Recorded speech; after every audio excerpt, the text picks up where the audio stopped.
गांव की परछाई। उत्तर भारत का छोटा सा गांव धौलपुर चारों ओर जंगलों से घिरा था और दूसरी ओर बंजर खेतों की लंबी पट्टी फैली हुई थी।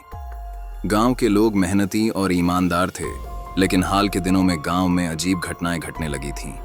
शाम ढलते ही गांव पर सन्नाटा छा जाता और लोग जल्दी से अपने घरों में दुबक जाते। एक दिन गांव की पंचायत इकट्ठा हुई।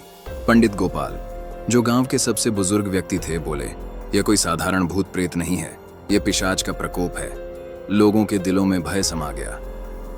पिशाच की कहानियां उन्होंने कभी बुजुर्गों से सुनी थीं, लेकिन अब वह उनके दरवाजे तक आ पहुंची थी।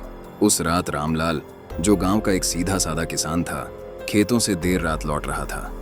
अचानक उसे जंगल से किसी के रोने की आवाज सुनाई दी। जब उसने ध्यान से देखा तो पेड़ की छाया में एक परछाई थी। परछाई धीरे धीरे आकार लेने लगी। डर के मारे रामलाल भागा, लेकिन रास्ते में उसने महसूस किया कि कोई उसका पीछा कर रहा है। अगली सुबह रामलाल का शव गांव के बाहर मिला। गले पर गहरे निशान थे और चेहरा खून से सना था। गांव में दहशत फैल गई। पंचायत ने फैसला किया कि गांव के बाहर के एक प्रसिद्ध तांत्रिक महेशानंद को बुलाया जाए। तांत्रिक महेशानंद ने गांव का निरीक्षण किया और कहा, तो यह कोई मामूली आत्मा नहीं, यह एक पिशाच है जो बदले की आग में जल रहा है। अगर इसे रोका नहीं गया तो यह पूरे गांव को खत्म कर देगा।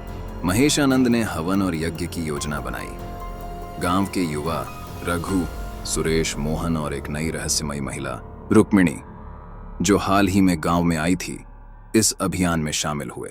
हवन शुरू होते ही अजीब घटनाएं घटने लगीं। पेड़ हिलने लगे, हवाएं तेज हो गईं।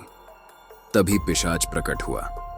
उसकी लाल आंखें आग उगल रही थीं। तांत्रिक ने मंत्रोच्चार शुरू किया, लेकिन तभी पिशाच ने अचानक रुक्मिणी पर हमला कर दिया। तांत्रिक ने चीखते हुए कहा, न यह पिशाच कोई और नहीं, बल्कि तुम्हारे गांव का ही रमेश है, जिसे सालों पहले जंगल में छल से मारा गया था। लेकिन पिशाच की असली कड़ियां रुक्मिणी से जुड़ी थीं। वह रमेश की प्रेमिका थी, जो वर्षों बाद बदला लेने आई थी। उसने तंत्र मंत्र से पिशाच को जगाया था ताकि वह गांव वालों से बदला ले सके। तांत्रिक को पता चल गया था कि बिना रुक्मिणी को रोके पिशाच को नष्ट नहीं किया जा सकता। महेशानंद ने गांव वालों की मदद से रुक्मिणी को घेर लिया। अंतिम यज्ञ में रुक्मिणी ने पिशाच को आजाद करने की कोशिश की, लेकिन तांत्रिक की शक्तियों ने उसके सभी प्रयास विफल कर दिए। आखिरकार महेशानंद ने एक विशेष मंत्र से पिशाच और रुक्मिणी की आत्मा को मुक्त कर दिया। गांव फिर से शांत हो गया, लेकिन लोग जानते थे कि बुराई कभी समाप्त नहीं होती, बस नए चेहरे और नए इरादों के साथ लौटती है।